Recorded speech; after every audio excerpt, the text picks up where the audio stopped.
여러분 평안하십니까? 네. 오늘 또 우리 3월 첫 번째 안식일이 되겠네요. 예, 이제 봄이 됐습니다. 오늘도 우리 하나님의 말씀으로 은혜 받는 한 시간 되시기를 바랍니다. 오늘은 마태복음 20장에 있는 말씀을 보도록 하겠습니다. 17절로부터 있는 말씀을 읽죠. 마태복음 20장 17절. 예수께서 예루살렘으로 올라가려 하실 때에 12 제자들이 따로 데리고 길에서 이르시되, 보라, 우리가 예루살렘으로 올라가노니 인자가 대제사장들과 서기관들에게 넘기우며 저희가 죽이기로 결안하고 이방인들에게 넘겨주어 그를 능욕하며 채찍질하며 십자가에 못 박게 하리니 제3일에 살아나리라. 그때에 세베대의 아들의 어머니가 그 아들들을 데리고 예수께 와서 절하며 무엇을 구하니 예수께서 가라사대 무엇을 원하느냐? 가로되 이 나의 두 아들을 주의 나라에 하나는 주의 우편에 하나는 주의 좌편에 앉게 명하소서. 예수께서 대답하여 가라사대 너희가 구하는 것을 너희가 알지 못하는도다. 나의 마시려는 잔을 너희가 마실 수 있느냐? 저희가 말하되 할 수 있나이다. 가라사대 너희가 과연 내 잔을 마시려니와 내 좌우편에 앉는 것은 나의 줄 것이 아니라 내 아버지께서 누구를 위하여 예배하셨던지 그들이 얻을 것이니라. 10 제자가 듣고 그 2 제자에 대하여 분이 여기오늘 24절까지만 읽겠습니다. 여러분 잘 아는 말씀이죠. 네.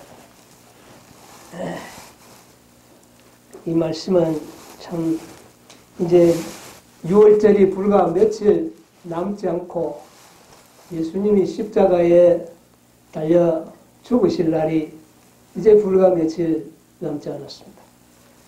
예수님께서는 이제 예루살렘으로 올라가자고 했어요. 왜 올라가려고 했을까요?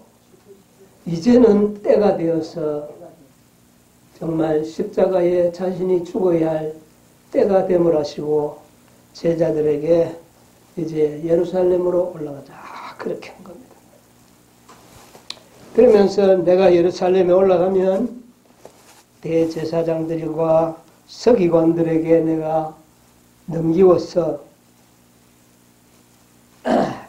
내가 죽게 될 것이고 또 십자가에 못 박히리니 내가 3일 만에 다시 살아나겠다. 그래서 아주 예수님 자신이 어떻게 죽으실 것을 아주 명백하게 설명을 해줍니다.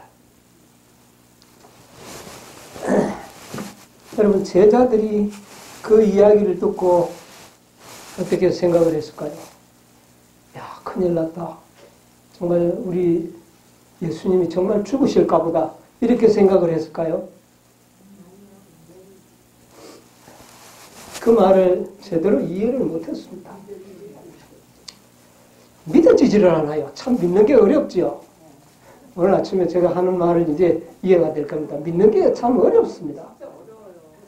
예수님께서 내가 예루살렘에 올라가면 유대 지도자들에게 붙잡혀서 이방인들에게 넘겨주고 십자가에 죽고 3일 만에 내가 다시 살아나겠다. 그런데 제자들이 이게 믿어지지가 않았어요. 안 믿어졌어요. 예수님의 말은 헷갈리는 일이 종종 있었습니다. 회개하라 천국이 가까웠느니라 이렇게 말해놓고는 하늘나라가 가까웠다 해놓고 죽겠다 하는 말과 이게 어떻게 조화가 됩니까? 천국이 곧 오겠다 해놓고는 나는 죽겠다. 자, 나를 위하여 부모나 전토나 부모 자식을 버린 자는 이 땅에도 100배를 받고 영생을 얻지 못할 자가 없고 저 나중에는 몇 배를 받겠다 그랬어요. 100배를 받을 것이다. 이렇게 축복을 이야기해놓고 나는 이제 어떻게 하겠다? 죽겠다. 죽어야 한다. 참 이게 믿기가 참 힘들었어요. 믿으려고 노력하고 행하려고 노력하지 말라는 제 말이 이제 좀 이해가 가죠. 참 안 믿어졌어. 어찌됐든 시국은 엄숙한 시국이 됐습니다. 예수님의 모든 말과 행동에서 제자들이 전에 느끼지 못한 아주 엄숙하고 두려운 그런 아주 어떤 참 모습을 보게 됐습니다. 여러분 마가복음 10장에 보면 이런 말씀이 있어요. 마가복음 10장 32절.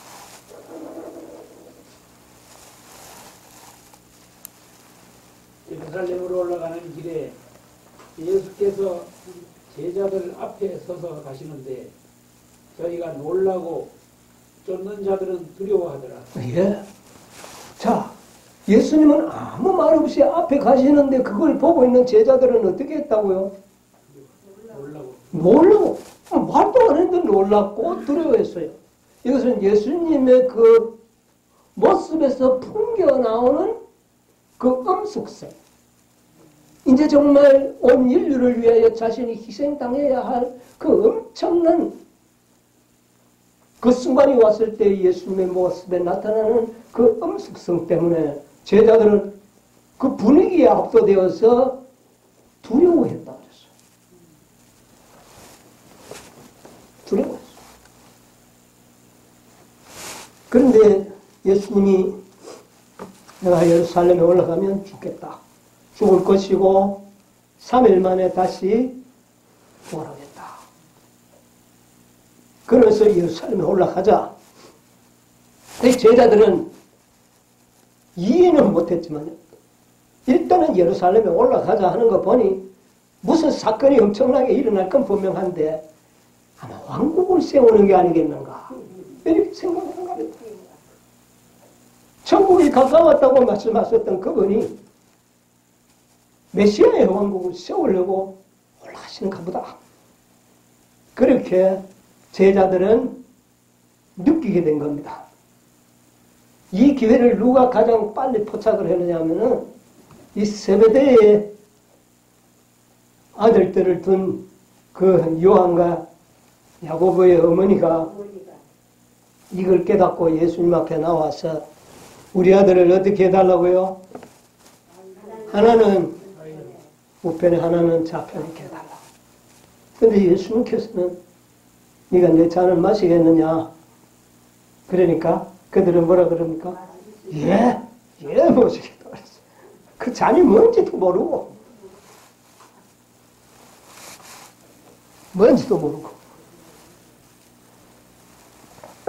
그러니까 예수님께서 그래 너희들이 내 잔을 마실 걸 내가 한다.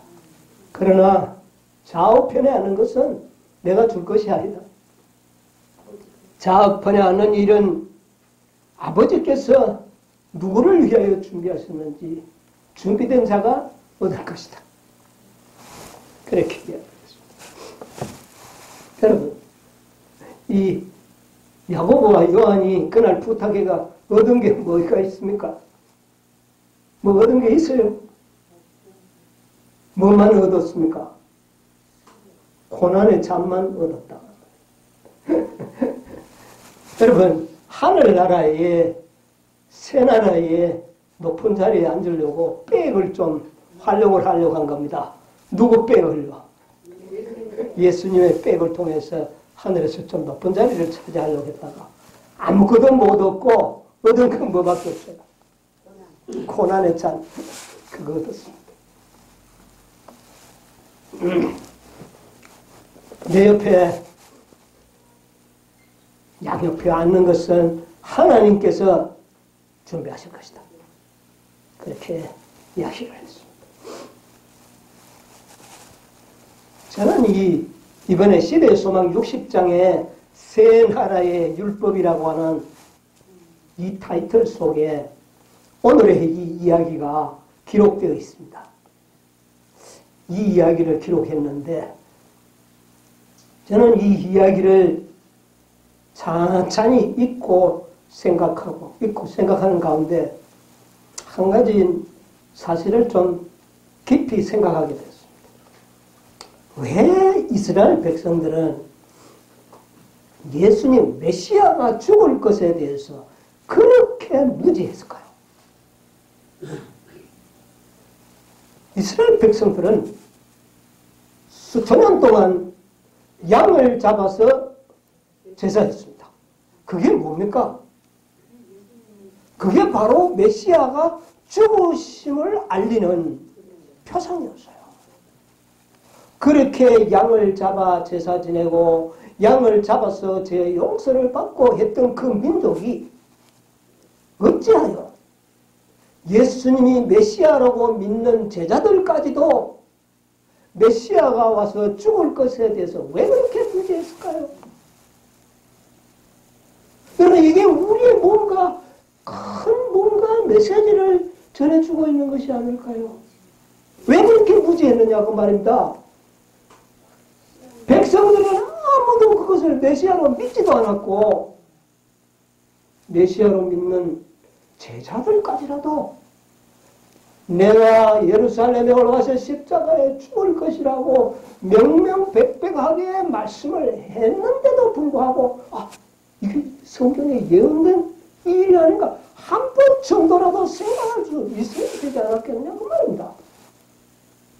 근데 제자들도 꿈에도 이 일은 어떻게 해요? 생각하지 않았고 믿지도 않았어요. 예수님이 말씀하시고 가르쳐 주시는데도 안 믿은 겁니다. 여러분, 믿는 게 쉬운 게 아니에요. 사람은 안 믿어지면 안 믿습니다. 안 믿어지면 안 믿는다는 말은 누구를 믿는다는 말이에요? 지 마음을 믿는 거예요. 어떻게 이렇게 무지할 수가 있나요? 여러분, 구약성경 시편 22편에 보면 예수님이 십자가에서 고난당하는 모습을 상세히 기록하고 있습니다. 여러분, 거기 있는 말씀 한번 볼까요? 우리도 한번 봅시다. 시편 22편에 보면 예수님께서 이 땅에 오셔서 어떤 십자가에서 얼마만한 고난을 당하실지에 대해서 다 이야기했습니다. 그 기록이 되어 있어요. 22장 1절에 읽어보실래요? 내 하나님이여, 내 하나님이여, 어찌 나를 버리셨나이까? 어찌 나를 멀리하여 돕지 아니하시며 내 신음하는 소리를 듣지 아니하시나이까? 여러분, 이건 무슨 말입니까? 십자가에서 나의 아버지 어찌하여 뭐요? 이 말입니다, 이게. 네. 그 다음에 6절에요. 나는 본래요 사람이 아니라 사람의 회방거리요 백성의 조롱거리니. 자, 이것은 십자가에 달리실 때에 얼마나 많은 사람들이 예수님을 뭐 했습니까? 조롱할 것에 대한 예언입니다. 7절 8절 한번 읽어보세요. 나를 보는 자는 다 비웃으며 입술을 삐죽거리고 머리를 흔들며 말하되 저가 여호와께 의탁하니 구원하실 걸 저를 기뻐하시니 건지실 걸 하나요. 그랬어요, 안 그랬어요? 그랬습니다. 십자가에서 얼마나 많은 사람들이 예수님을 조롱하고 네가 하나님의 아들이 아니냐 뛰어내리라 그렇게 말할 것을 여기 이미 예언했잖아요. 12절로 16절 한번 읽어보실래요? 많은 황소가 나를 에워싸며 비산에 힘센 소들이 바산에 힘센 소들이 나를 둘렀으며 내게 그 입을 벌림이 찢고 부르짖는 사자 같으니이다. 나는 물같이 쏟아졌으며 내 모든 뼈는 어그러졌으며 내 마음은 촛밀 같아서 내 속에서 녹았으며 내 힘이 많아 질그릇 조각 같고 내 혀가 이틀에 붙었나이다. 주께서 또 나를 사망의 진토에 두셨나이다. 개들이 나를 에워쌌으며 악한 무리가 나를 둘러 내 수족을 찔렀네. 예, 여기 뭐라고 이야기합니까? 여기 보면 많은 황소가 나를 냈고 바산의 힘센 소들이 이건 로마인들을 이렇게 표상한 겁니다. 그 다음에 나는 물같이 쏟아졌다. 이것은 예수님이 얼마나 고민했던 장면입니다. 내 말이 초가 녹아서 녹아지듯이 내 마음은 녹아졌다. 심장 파열이 되는 그 고통스러움을 표현하는 말이었어요. 그리고 내 힘이 말라 질그릇 조각하고 이틀에 내 혀가 붙어버렸다. 그래서 예수님께서 십자가에서 뭐라고 그랬어요? 목마르다. 그래서 썩어짐을 마시기로 했잖아요. 이게 다 기록이 되어 있던 겁니다. 그 다음에 개들이 나를 에워쌌으며 이거는요 대제사장들을 이야기합니다. 이거 개 같은 인간들이다. 예? 이들이 에워싸서 내 수족을 찌르는 이런 엄청난 그러니까 18절에 내 겉옷을 나누면 너 속옷을 어떻게 해요?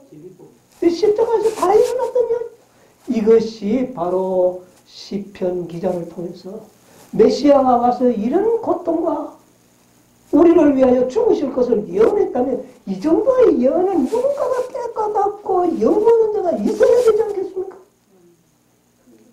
이런 예언을 이미 해두셨건만 어찌 이런 예언에 대해서 아는 사람이 어찌 그래 한 명도 없었느냐 그 말이에요. 폭탄할 일 아닙니까? 이게 진실로 중요한 예언 아닐까요? 자, 이사야 53장에는 뭐라고 그랬습니까?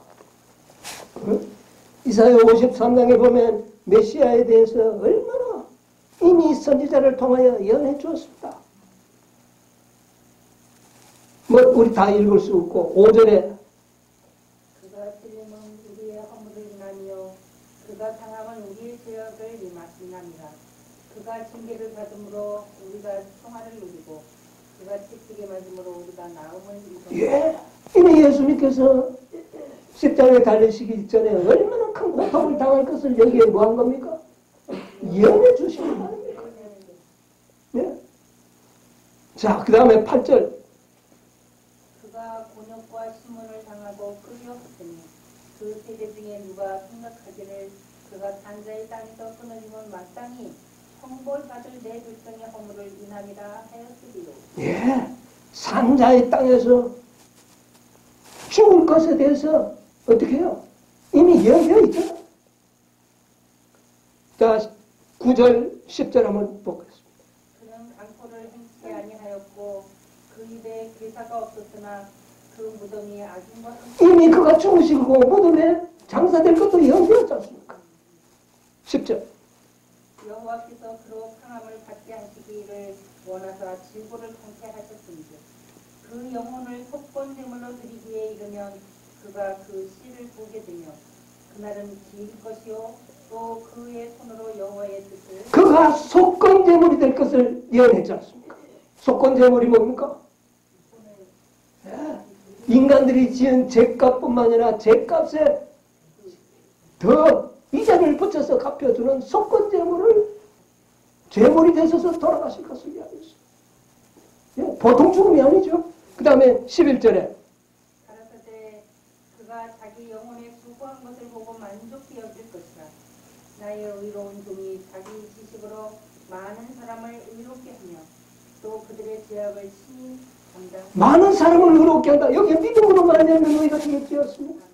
그의 죽으심을 믿는 자들은 다 무함을 받겠다. 의롭다함을 받을 것이라. 말미암아 그들의 모든 죄는 어떻게 해요? 자기가 담당합니다. 그러면 이런 복음이 들어있고 그의 죽으심이 예언되어 있었어요. 12절에 뭐라고 그래요? 이러므로 내가 그로 존귀한 자와 함께 분깃을 얻게 하며 강한 자와 함께 탈취한 것을 나누게 하리니 이는 그가 자기 영혼을 버려 사망에 이르게 하며 범죄자 중 하나로 헤아림을 입었습니다. 그러나 실상은 그가 많은 사람의 죄를 지며 범죄자를 위하여 기도하였느니라. 예, 그는 아주 중재인으로 돌아가셨지만 그러나 그는 많은 사람들을 위하여 죽임을 당하셨고 그가 사망을 당하실 것을 이미 예수님이 의인으로 돌아가신 게 아니지 않습니까? 범죄장 하나로 헤아림을 받고 죽임을 당할 것에 대해서 여기에 분명한 예언을 하셨습니다. 그런데 어찌 이스라엘 백성들은 그렇게 감쪽같이도 그 어느 한 사람도 이것을 알지 못하고 믿지 않았을까요? 예수님께서 정작 내가 죽을 것에 대해서 그렇게 설명을 해줘도 믿지 않을 정도로 그들은 예언에 대해서 깜깜했다는 사실을 참 대단한 일. 그런데 니고데모가 여기에 대해 좀 관심이 있었습니다. 이사야 53장에 메시아가 이런 일에 당할 것에 대해서 예수님에게 질문하려고 그날 왔다가 인자가 들려야 하니 그때만 그 말을 듣고 니고데모니까 이분이 메시아라면 우리 인간들을 위하여 죽으실 것에 대한 예언을이라는 것을 알죠. 그걸 기다렸던 겁니다.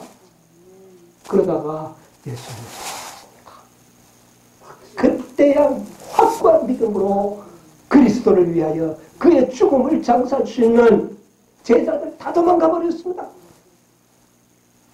자, 여러분 이건 놀라운 일입니다. 여러분 구속의 경륜에 있어가지고 구속의 경륜에 있어서 두 가지의 큰 주제가 있습니다. 하나는 대속이고 하나는 뭡니까? 목은. 그러면 지금 예수님이 2000년 전에 오신 것은 뭐를 이루기 위하여 왔습니까? 대속입니다. 대속. 자, 이 대속으로서의 대속의 상둥이 자매는 바로 모본입니다.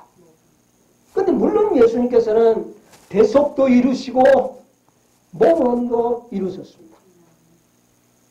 자, 예수님께서 이 대속을 통하여 무슨 왕국을 세우셨습니까? 은혜의 왕국을. 그런데 예수님이 인간으로 오셨다는 것이 증명이 되면 무슨 왕국을 세울 수 있을까요? 영광의 왕국을 세울 수 있습니다. 여러분 이 주제를 잘 여러분 생각하셔야 됩니다.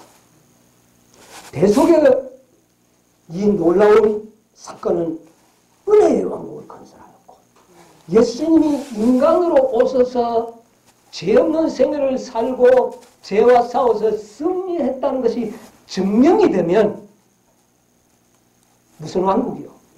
영광의 왕국이 세워졌고 지금 이제 예수님께서는 대속을 이루기 위하여 어디로 올라가는 겁니까?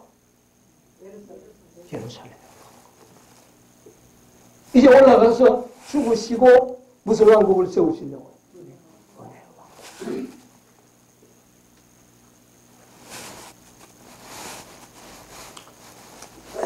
10년 동안 양을 잡고 제사했는데 그 이제 실체가 이루어지려고 하는 굉장히 엄숙한 순간이죠. 그런데 그것을 아무도 몰랐다는 겁니다. 저는 이게 매우 중요한 사건입니다. 우리들에게도 지금도 우리들에게 중요하다는 겁니다. 왜 중요하냐? 우리에게 시사하고 있는 의미가 너무 큽니다. 그때 그 메시아를 기다리고 천국을 기다리던 그 백성들이 까마득히 몰랐다는 것은 마지막 영광의 왕국이 세워지기 전에도 당신을 기다리고 있다고 하는 하나님의 백성이라고 공언하는 자들이 까마득하게 모르지 않겠느냐는 이야기입니다.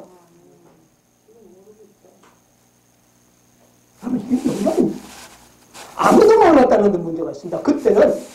그런데 지금은요. 그때와는 다릅니다.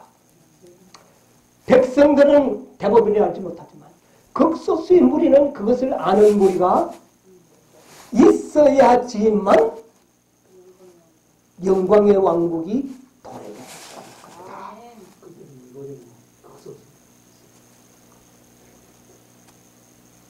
자, 그런데 핵심 제자들이 몰랐다는 데 문제가 있는 겁니다.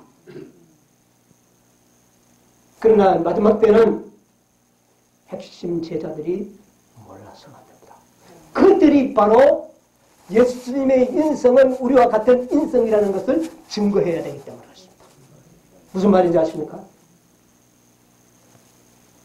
핵심 제자들이 영광의 왕국을 기다리는 핵심 제자들이 예수님은 진실로 인성을 가지셨다는 것을 증명하는 자들이 그들이기 때문에 그래요. 이 증명이 나타나야만이 영광의 왕국이 세워질 수 있다.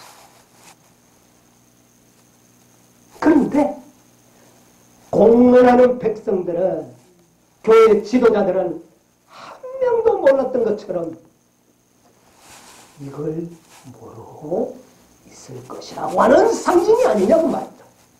여러분, 이스라엘 백성들은 역사는 모두가 상징이요 표상이었다는 것을 우리가 지금 말씀 속에서 배우고 있지 않습니까? 이것은 매우 중요합니다. 자, 그러면 2000년 전에는 예수님이 죽을 걸 몰랐어요. 오늘날 하나님의 백성들이 뭐를 모르고 있을까요? 뭐를 모르고 있을까요? 뭐를 지금 모르고 있는지. 여러분, 이걸 우리가 조금 알고 있을 필요가 있지 않겠어요? 그래야 우리가 이 진리를 져야 되지 않겠습니까? 영적 이스라엘 백성들이 많이 들었지만은 잊어버리고 있는 진리. 여러분, 이스라엘 백성들은 천년 동안 양을 잡아서 제사를 드린 것은 메시아가 오셔서 우리를 위하여 대속할 것을 믿는 믿음으로 지키도록 한 거 아닙니까? 그러면 오늘날 영적 이스라엘 백성들이 이 땅에 탄생된 1844년부터 하나님께서 이 백성들에게 제일 처음부터 가르쳤던 진리, 처음부터 가르쳤던 진리가 뭘까? 제천을 안식을 예수님 교회입니다. 세천사의 기비를 믿는 자들에게 제일 처음 가르쳤던 진리, 은혜의 왕국에서 제일 처음 가르쳐줬던 진리는 양을 잡아서 제사하는 겁니다. 이것은 곧 하나님의 아들이 주고 있으므로 우리가 구원받을 수 있다는 진리였습니다. 그렇죠? 그런데 마지막이 영광의 왕국이 세워지기 전에 영광의 왕국을 준비할 수 있는 한 백성이 탄생되었는데, 탄생되자마자 그들에게 제일 처음 가르쳐준 진리가 뭐예요? 그거는 대속의 진리 아닙니까? 그건 대속의 진리입니다. 그건 저 처음부터 양을 잡아 죽인 것, 그걸 믿으면 구원을 얻는 그 소물이에요. 그러니까 그것은 이미 대속에서 이루어질 진리입니다. 근데 뭐냐? 저는 오늘날요,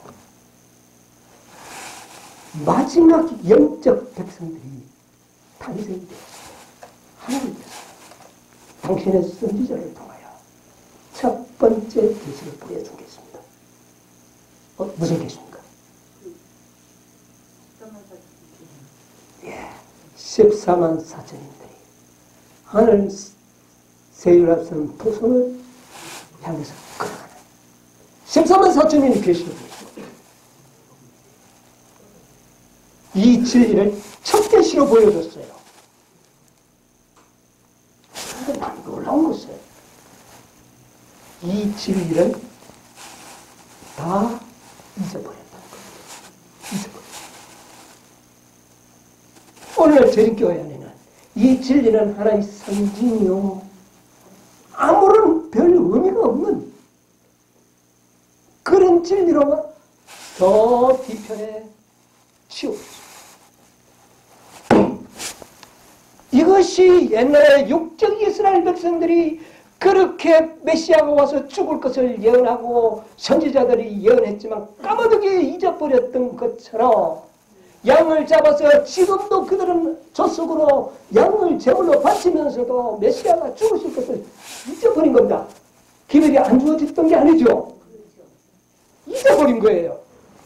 근데 오늘날 영적 마지막 14만 4천인의 진리를 일부러 지금은 배척하고 있습니다. 그런데 이게 왜 중요하냐? 이들만이 예수님이 참으로 인성으로 죄 없는 생애를 살았다는 것을 증명할 수 있는 사람이기 때문에 그렇습니다. 대속과 모본이 이루어져야 합니다. 예수님은 분명히 똑같은 인간으로서 죄 없는 생애를 사시고 모본의 생애를 보여주셨으나 오늘날 사단은 이 기별을 믿는 자가 한 명도 없습니다.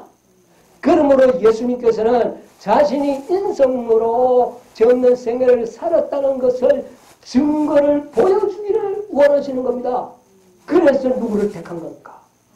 14만 4천인을 택하여 그들에게 흠과 점이 없는 생애가 되도록 만드시고 그들을 일일 법령과 야곱의 환난을 통과하게 하심으로 인간도 진실로 죄 없는 생애를 살 수 있다는 증거를 남기게 되는데 그것은 곧 누가 그렇게 살았다는 겁니까? 예수님이 그런 생애를 살았다는 것. 그러므로 예수님은 참으로 인간이었다는 것을 증명하는 완벽한 증거입니다. 이 증거가 나타나면 무슨 왕국이 세워질까요? 영광의 왕국이 세워집니다. 여러분, 놀라운 겁니다. 재림교인들이 처음부터 들은 기별이었어요. 그런데 오늘날 이 기별은 점점 관심에서 밀려가고 아마 가면 갈수록 더 이 기별은 존재가 없는 기별로 되어서 영광의 왕국이 도래할 즈음에는 제자들이나 이스라엘 백성들이 깜깜했던 것처럼 14만 4천인의 진리가 전혀 그들에게 생각조차 나지 않을 그런 암흑 속에 휩싸이게 되는 것이라는 것입니다. 여러분, 거기에 대한 도서입니다. 저는 이번에 이 말씀 속에서 이 표상을 발견했습니다. 그래서 깜짝 놀랐어요. 아, 이거 보통 일이에요. 네. 아주 고약한 사람들이 전하는 괴팍한 사람들이 전하는 하나의 교리들로 치부해버려요. 그런데 이 진리를 믿는 자들이 극소수라는 겁니다. 이 진리의 중요성, 대속의 중요성, 예수님의 인성의 중요성, 이것이 증명이 되지 않으면 영광의 왕국은 세워집니다. 그것이 바로 메시아의 사명은 대속과 모범으로서 완성이 된다는 겁니다. 그것이 증거가 드러나도록 하기 위하여 14만 4천인의 특별 무리들을 예수님께서는 선정하셨다는 사실입니다. 그들을 통하여 비로소 예수님은 진실로 뭐였다? 인간이 있었다는 것이 증명입니다. 그러면 뭐가 세워질까요? 영광. 그런데 저는 14만 4천인을 매우 중요하게 생각하던 사람들도 지금은 만나보면요. 그저 하나의 지식적으로 중요성은 그 마음에 별로 없는 것 같아요. 그런데 이 중요성을 점점 더 깨달아가는 한 백성이 생기고 있다는 것은 나는 감사합니다. 여러분, 지금 시기가 어떤 시기입니까? 지금 시기가 어떤 시기예요? 예수님이 진실로 인간이 있었다는 사실을 증명해야 할 정말 매우 영광의 왕국이 임박했다는 이 시점에 오늘날 우리가 어떻게 해요? 이걸 여러분 깨달으셔야 합니다. 그런데 대속이 이루어지고 은혜의 왕국이 세워질 그 주에 살고 있던 제자들은 어떻게 했습니까? 지금 예수님은 죽으로 예루살렘에 올라가겠다고 하는데 제자들은 나와서 하나는 우편에 앉게 해주고 하나는 좌편에 이렇게 된다는 이야기입니다. 예수님 얼마나 답답했겠습니까? 답답했겠습니까? 지금 말입니다. 예수님의 인성을 증명해야 하고 영광의 왕국이 지금 세워질 바로 이 즈음에 와서 우리가 높은 자리를 차지하려고 하고 이기심을 가지고 있다면 바로 옛날에 그 제자와 다르게 무엇이 깨어나는 것입니다.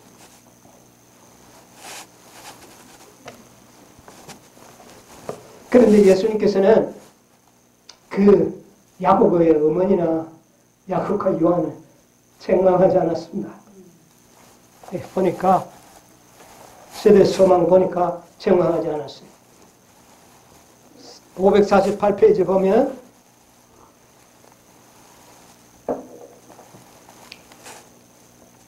이런 말씀이 있는 걸 보게 됩니다. 아들들에 대한 어머니의 사랑과 욕심은 그로 하여금 새 나라에서 찾았어요. 새 나라에서 가장 영광스러운 지위에 그의 아들들을 올려놓으려는 탐심을 품게 되었다. 찾았나요? 548페이지. 세대 소망. 그는 이러한 요구를 제시하도록 그들을 부추겼다. 어머니는 아들과 함께 예수께 나와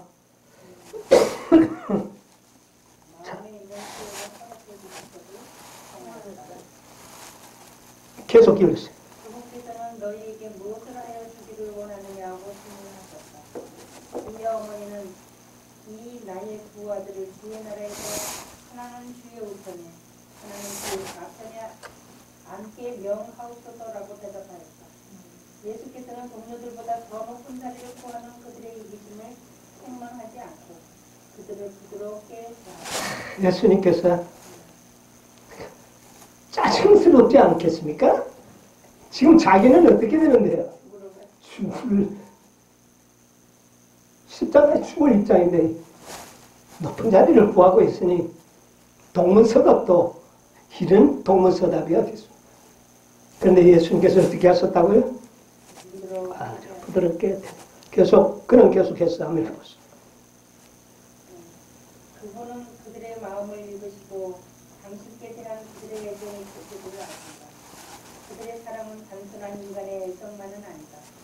비록 이 사랑이 인간이라는 생각을 통하여 계속적인 요소로 더러워졌지만 그것은 그분의 구속하시는 사랑의 샘에서 넘쳐나오는 것이다. 예수님께서는 그들이 무지함으로 그렇게 했지만 그들의 마음 중심에는 예수에 대한 깊은 사랑과 애정을 가지고 있었던 겁니다. 그러므로 예수님께서는 그들을 아주 부드럽게 됐어요.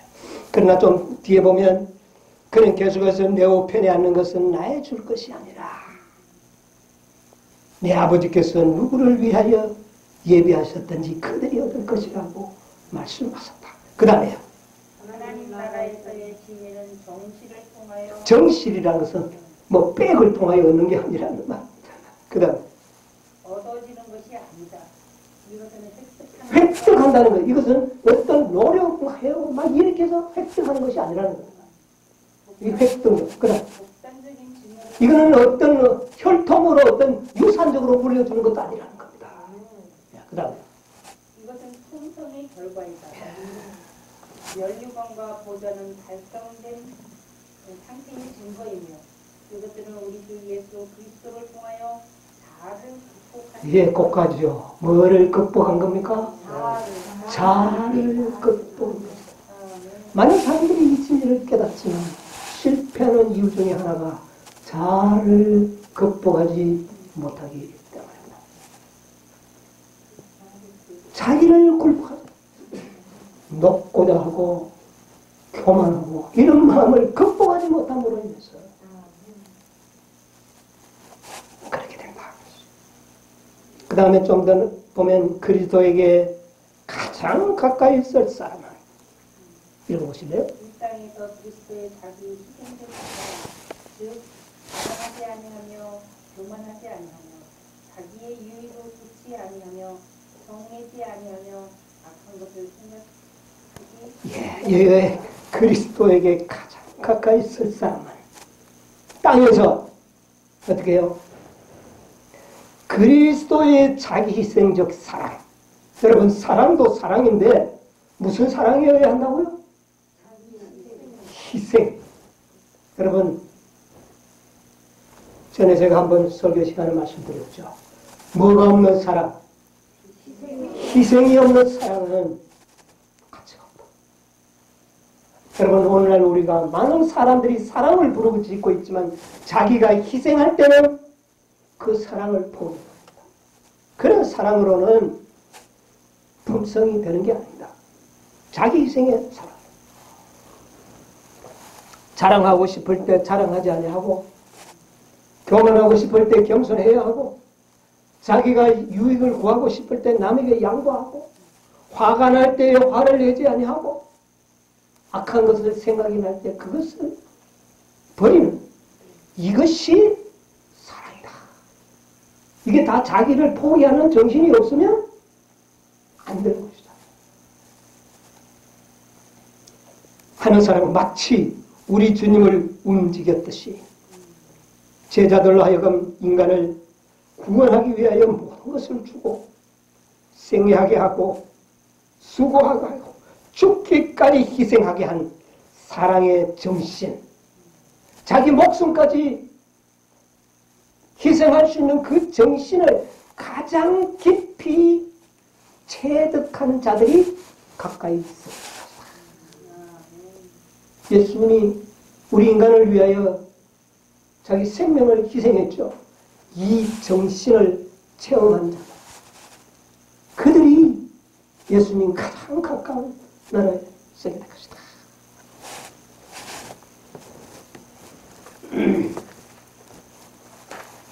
여러분, 이 세 나라의 율법은 무엇일까요? 왜 이 엘렌 화이트 선지자가 이 역사적이고 매우 중차대한 이 말씀을 열거하시면서 세 나라의 율법이라는 그런 하나의 타이틀을 붙여서 우리에게 이야기했을까요?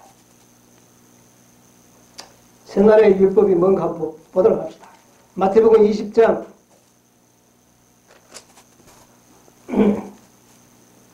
24절부터 열제자가 듣고 그 두 형제에 대하여 분이 여기, 이것은 두 사람만 그런 게 아니고 12제자가 다 똑같은 높고자 하는 정신이 있었다는 겁니다.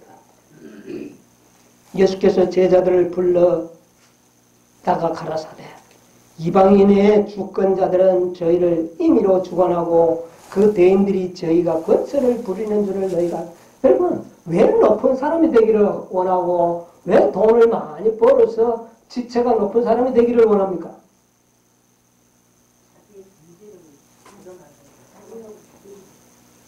자기 밑에 있는 사람을 마음대로 부려먹으려고 하는 겁니다.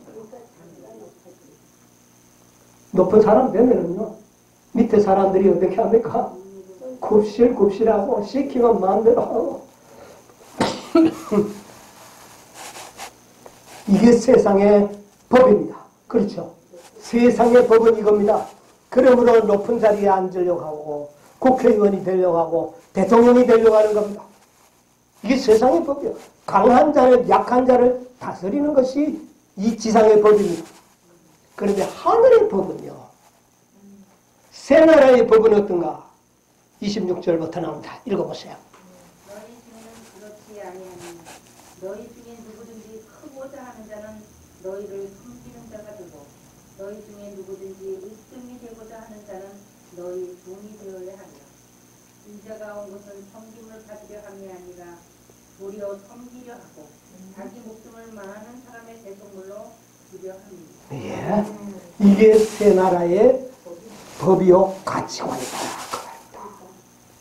여러분, 제자들에게 예수님께서는 분명히 이야기합니다. 크고자 하는 자는 섬기는 자가 되라. 뭐라고요? 새 나라에서 큰 자가 되려고 하면, 이건 새 나라입니다. 은혜의 왕국에서, 영광의 왕국에서 큰 자가 되기를 원하는 자는 어떤 자가 되라? 섬기는 자. 섬기는 척해라가 아닙니다. 섬기는 자가 되라. 너희 중에 으뜸이 되고자 하는 자는 뭐가 되라? 종이 되라. 종이 되라. 종이 되라. 아니, 자를 낮추라는 말이 아닙니다. 종이 되라는 겁니다. 종이 되어야 합니다, 여러분. 종은요, 자가 없는 사람이 종입니다. 자아가 어디 있습니까? 종이 주인이 하라는 다 하죠. 옛날에 종들은 죽으라면 죽는 겁니다. 자아가 없어요. 그러니까 자기 자아를 없애버려야 되는 거예요. 여러분, 종들은요, 상전을 어떻게 하는 사람입니까? 섬기는 자예요. 여러분, 상전이 어디까지 잘못해도 판단할 자유도 없고, 그렇게 하다가는 맞아 죽어요. 우리가 그런 정신 자세가 되어야 되는 겁니다. 우리의 형제들은 나의 뭡니까? 상전입니다. 나의 형제와 자매들은 나의 상전입니다. 그렇다면 말도 조심해야겠죠. 그런 척하라는 게 아닙니다. 종이 되어야 하리니. 어디 시기가 나오고 어디 질투하고 종이 쌍전 보고 질투하다니요. 맞아 죽으려고요. 형제 자매들을 통하여 시기 질투가 있을 수가 없다는 상전을 비판하다니요. 있을 수가 없다는 겁니다. 여러분, 말에 실수가 없는 자는 완전한 자라고 그랬죠. 여러분, 완전한 자가 되기를 원합니까? 아멘. 14만 4천은 완전한 자들입니다. 그러면 뭐가 실수가 없어야 될까요? 그러면 어떻게 해야 될까요? 형제 자매를 상전으로 섬겨야 되는 겁니다. 그러면 말에 실수가 안 날 겁니다. 왜? 상전 보고 함부로 질투하고 상전의 행동을 비판하고 상전들을 책망하고, 여러분, 상전들을 책망할 수 있어요? 근데 우리는 잘하잖아요. 우리는 뭐 형제들 조금만 잘하고 왜 그러냐고. 지혜로운 정도는 상전을 좋은 말을 해줄 수는 있습니다. 아주 섬기는 자세로 주인님, 이 소자의 생각에는 이렇습니다. 주인님의 이렇게 하시면 더 좋지 않겠습니까? 이렇게 말할 수는 있어도 함부로 기분 나쁘게 이야기하다가는 맞아줘요. 여러분, 우리 종이 되기를 원하십니까? 14만 4천인은 이런 정신을, 이런 법칙으로 살아가야 되는 겁니다. 그러므로 형제들을 향하여 함부로 말하지 않게 되기를 바랍니다. 지극히 작은 소자 하나를 실족하게 하는 자는 영자 맷돌을 메고 바다에 빠져 죽으라는 말이 무슨 말인지를 이해하십니까? 있을 수 없는 이야기라는 겁니다.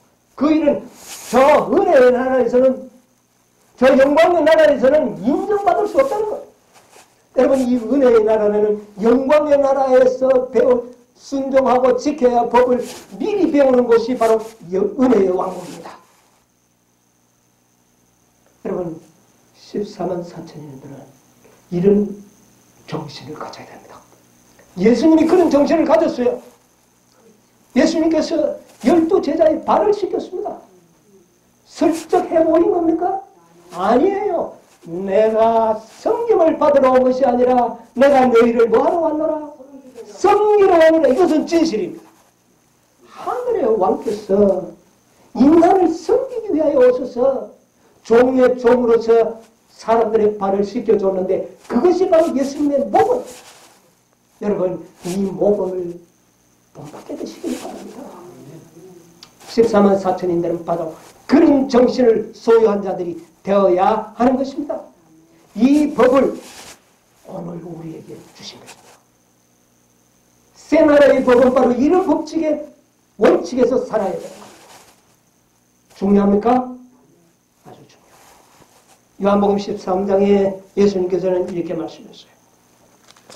요한복음 13장 34절 35절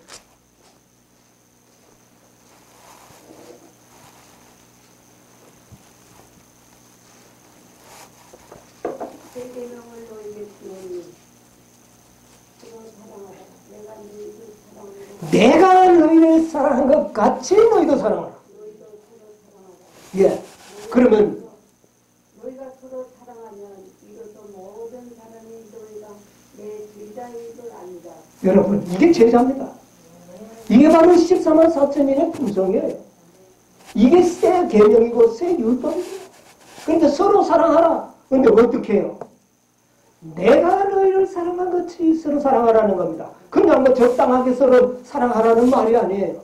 예수님께서 우리를 위하여 뭐를 주시기까지? 생명을 주신 것처럼 너희도 서로 생명을 희생하기까지 서로 사랑하라. 여러분, 이게 새 율법입니다. 여러분, 이 말씀을 아멘으로 받으시겠습니까? 아멘. 우리 형제 자매를 그렇게 사랑하시게 되기를 바랍니다. 그렇다면 우리의 말과 행동이 조심할 겁니다. 15장 12절은요. 요한복음 15장 12절. 내 계명은 곧 내가 너희를 사랑한 것 같이 너희도 서로 사랑하라 하는 것이라. 이게 새 계명입니다. 근데 서로 사랑하라는 말에 분명한 조건이 있습니다. 내가 너희를 사랑한 것 같이. 사람이 친구를 위하여 목숨을 버리면 이보다 큰 사랑이 없나니 나는 너희를 친구라 하였노라. 이게 보이신 모본입니다. 이 모본이 나타나야지만 영광의 왕국이 세워지는 겁니다. 예수님께서 우리에게 보이신 모본은 이 모본이었어요. 이 모본이 나타나면 영광의 왕국이 어떻게 해요? 세워질 것입니다. 흠과 점이 없는 사람들이 예수님의 품성을 재현하게 될 때 주님께서는 오실 것이다. 근데 그 품성을 어떻게 우리가 이룩할 수 있겠는가 그 말입니다. 어떻게 그 품성을 이룩할 수 있을 것인가. 과거에는 우리도 예수님과 같이 살 수 있다 그랬어요. 그래서 우리가 믿었어요. 아멘. 그래서 살아보려고 노력하고 정말 많은 노력을 해봤습니다. 그러나 참 그게 예수님처럼 내가 사라지지가 않는 겁니다. 뭔가 부족해요. 순종은 다 했어요. 안식일도 거룩하게 지키고 뭐도 하고 뭐도 다 해봤는데 뭐가 부족한 것 같아요. 마치 부자법관처럼 나는 어릴 때부터 다 했나도 그런데 내가 뭐가 부족한 줄 몰랐던 것처럼 우리도 그랬어요. 그래도 오늘 우리가 깨닫는 게 뭡니까? 온전한 품성을, 흠과 점이 없는 품성을 너희에게 뭐를 주겠다? 선물로 주겠다. 중요하지 않습니까? 첫째는 주님과 같이 살 수 있다는 믿음이 있어야 되는 건 확실합니다. 있어야 노력하죠. 그러나 우리가 이제 깨닫는 것은 우리의 노력으로는 불가능하고 믿음으로 한다고 말은 하지만 그게 이런 방식으로 안 된다는 겁니다. 그게 뭐냐? 그것도 무엇이다? 여러분, 이 진리를 아멘으로 받아들이고 기쁨으로 받아들인 자들을 예수님께서는 그들의 본성을 변화시키겠다는 거예요. 본성을 변화시켰어. 율법의 요구가 이루어지게 하려 하십니다. 아멘입니다. 그래서 우리도 주님과 같은 품성을 그대로 우리가 얻게 되는 겁니다. 그때에 우리는 야곱의 환난을 통과하면서 우리도 예수님과 같이 죄 없는 생애를 살 수 있다는 완벽한 증거가 나타날 때에 예수님은 오시는 겁니다. 바로 오시는 겁니다. 지체하지 않습니다. 여러분, 이제 우리가 예수님은 진실로 인간이 있었다는 것을 증명해야 할 때가 왔고 그때를 위하여 정말 참된 제자들에게 이 진리를 오늘날 우리에게 공개해 주셨습니다. 뱃속과 다른 점은 제자들이 몰랐지만 이제는 극소수의 제자들은 이것을 알고 알아야만이 이룰 것입니다. 이것은 예수님이 스스로 이루는 것이 아니기 때문에 인간들을 통하여 이루어야 되기 때문에 이것을 알려줘야 되는 겁니다. 이것을 깨닫게 해주시는 우리 주님께 감사해요. 이제 영광의 왕국이 도래할 시점이 되었습니다. 여러분, 이 복음을 기쁨으로 받아들이시고 정신과 믿음에서 나오는 노력과 선한 행위가 우리 하나님의 영광을 자연스럽게 드러내실 수 있는 그런 청년들이 다 되시기를 간절히 바라면서 말씀을 마치겠습니다.